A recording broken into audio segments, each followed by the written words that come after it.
Obviously, quick turnaround here in playing a really, really good Penn State team. I think that's obvious to anybody that's watched them or followed them this year.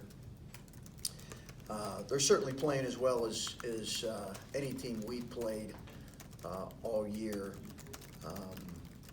and I think they're a bona fide NCAA tournament team and top 25 team. It's been interesting when you look at them. They're really tough, really well coached. They've got two seniors who are both, I believe, top 50 players in the country, so to have a couple fourth-year guys. They've got a great team toughness and real togetherness about them, and I think they're a really, really good team. Well coached, tough, come at you aggressive, and you look at their scores. They've really blown out just about everybody, even the game they lost. There was one game at home that was close, but the game that they lost, they were up, I believe, 20 plus. Everybody else that they played, Syracuse, Georgetown on the road, they've blown out. The games haven't been really close. I think everybody knew that they were coming in the season and projected to be a really good team, and that's what they are. How much does Lamar Stevens make them go? Well, I think he's tremendous, and I know he flirted with the NBA, but when you talk about him, I think everybody in the league, when you talk to other coaches, they talk about the mismatch issue that he is and really has been, probably dating back to his freshman year, but certainly his sophomore year. He's certainly one of the hardest matchups in the entire country, no question. I know Pat talked at Big Ten Media Day about really challenging him to win every drill and to be a more competitive guy. And I know what he's done against you guys in some of the games you've played. Have you seen a different side of him as you've prepared for this season? Does he look different in any way compared to what you're used to? I think it's tough to tell because I think he's always been outstanding. I think he was first team All-League last year, wasn't he? Yeah. I think he's probably more motivated as a group to have a great year, to get to the tournament, and I'm sure that's where they'll end up. But I think he seems as motivated as he's ever been. You said going into the Carolina game that they would test you with their length in the paint and some of their physicality. How did that prepare you guys for this game in any way? Do you think you've been physically challenged the way you're going to be challenged tomorrow? That's the best defensive team we've played. Numbers show it. They back it up with, you don't have to take my word for it. You can look at Ken Palm. They're a top 10 defense in the country. So different because they're just a better defensive team than anybody we've played. They're really active. I did think UNC's length would be a factor, and it was. When Baycott got hurt, it changed a little bit because they went with a smaller lineup for most of the game. I thought the ESPN cameras caught a cool moment. You and Peden looked like he was laughing, like full-on laughing. Yeah. And you just had this grin, like right at tip-off, like, here we go. Like, this is a good college basketball environment. Glad to be here, type of thing. What was going through your mind, like this tip-off time? Yeah, I think at that moment, if it's the moment that I can recall, I think I was. I just told him. I said, because I coached there a couple times. Yeah. I just said I love the start of this, the energy in the place, and the start of games in the Dean Dome. And I said, enjoy this for a minute here, for a few seconds, because it's a pretty fun start to a game. I know before the game, before going into it, I understand it. You're in your third year in this program. You beat a number 1. You beat number 3 Purdue at Mackey, and that's as good an environment as you're ever going to walk into as well. But on the flip side of that, like knowing what it's incredible. Like the stats that I'm seeing coming out of that game, you guys handed them a historical loss. Like that's North Carolina basketball.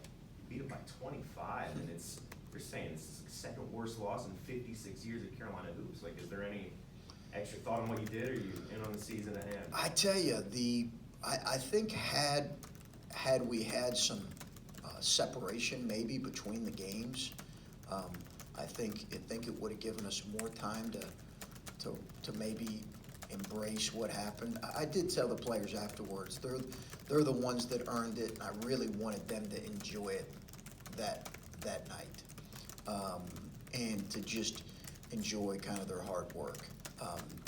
Obviously, it's a different Carolina team. It was a different team without Baycott. Well, I think we all understand that. But I think what as a coach, really what you're trying to do at that point is quickly move you and your staff's mindset to what's coming, less than 72 hours away.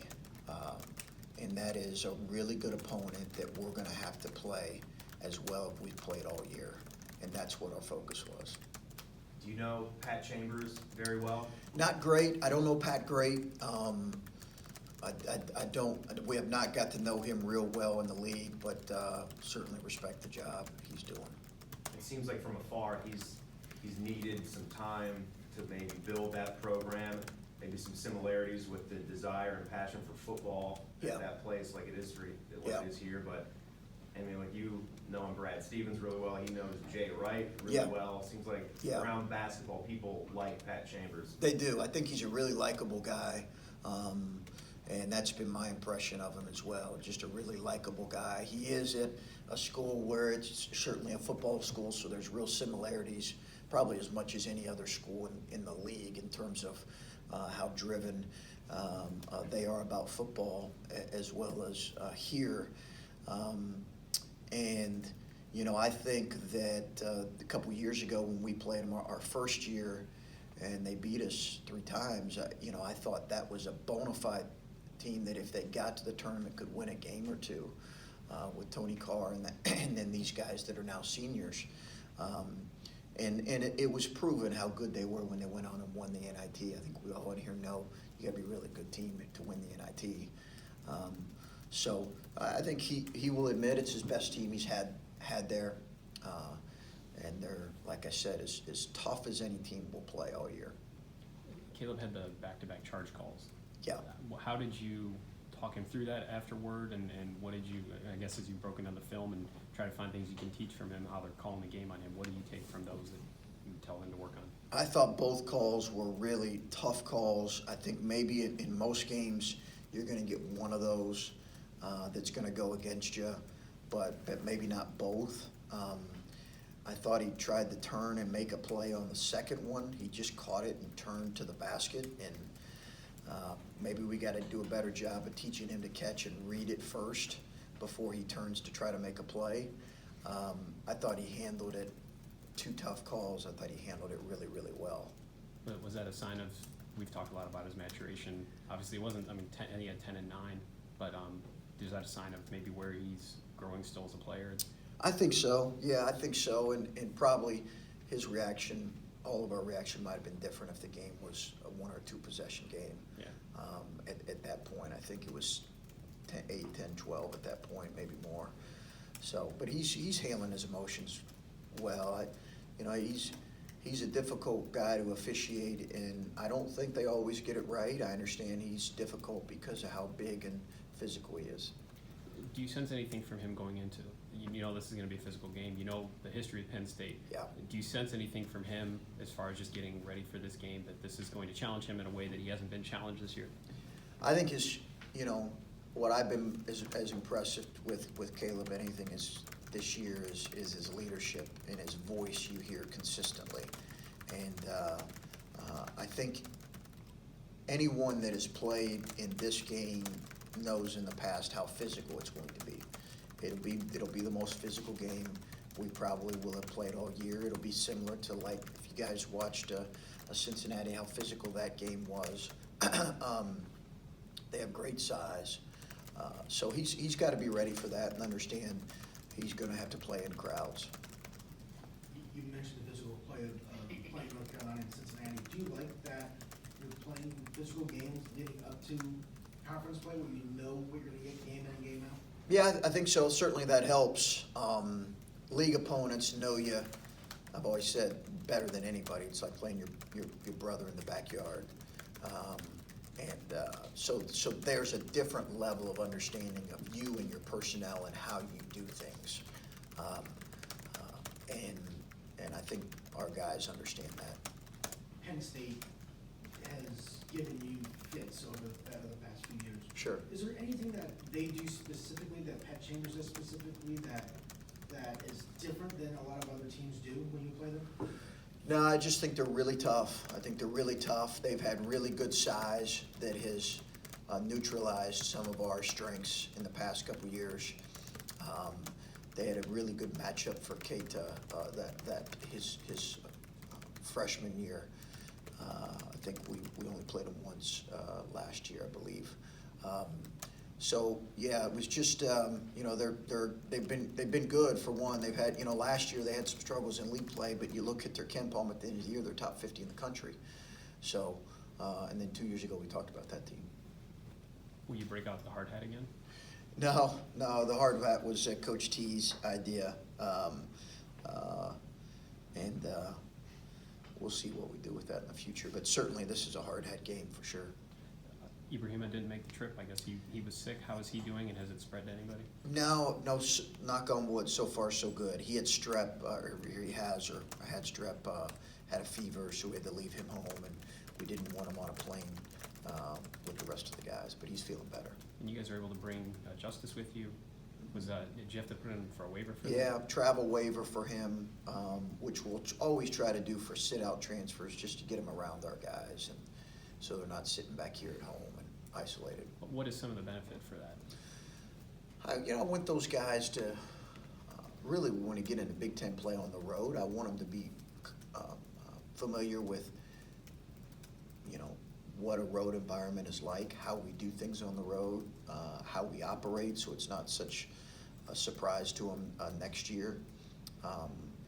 And then I just think them connecting to their teammates is as important as anything. And getting Zoe some first half run, was that a matchup thing? Was that a practice reward, or what? Yeah, just trying to lengthen our bench a little bit. Whether it's he and Justin or both guys on occasion, I just want to try to continue to do that as we move forward, if we can. I was unfamiliar with maybe some of the changes in the rules and what could be reviewed. It just, I guess goaltending did not get pushed through. Yeah. Like with the committee hearings this past offseason? Yeah. Do you guys get a chance to vote on that as coaches? What can be reviewed and? You know what, I don't think we get a chance to vote. There is a rules committee that makes a lot of the decisions. I think part of it is they're just, you may be referring to Dwayne's the other night, where his was a goaltender that they didn't call. I think they're just trying to eliminate as many stoppages of play as possible, so they don't want to go to the monitor for everything. And that's probably one of the things they let go. Yeah. It just seems they'll go to the monitor for a difference of 0.3 of a second. Yes. But when points are in the bucket, they won't. Yeah. Well, I was just happy they went to the monitor for that 15-footer that they called a 3 in the second half. That foul line jump shot where the official threw up his hands. I was just happy they called. They went to the monitor for that. Last thing for me, your team is just playing. It was a great officiating crew, Yeah, by the way. it was great. Let me say that. It was a really good crew. They just missed that call.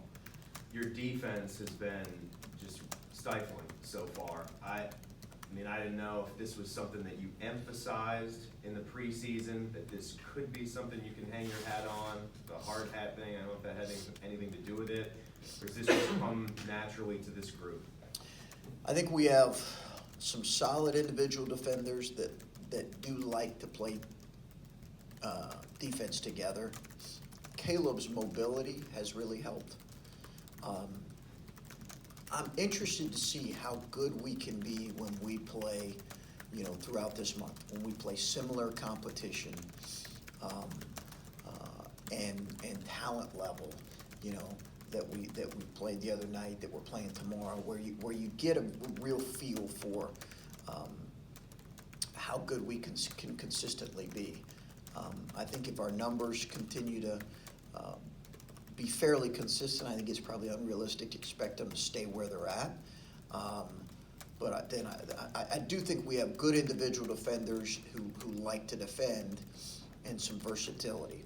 But we struggle defensively at times when Caleb is out, and in certain situations, because we don't have enough size behind him.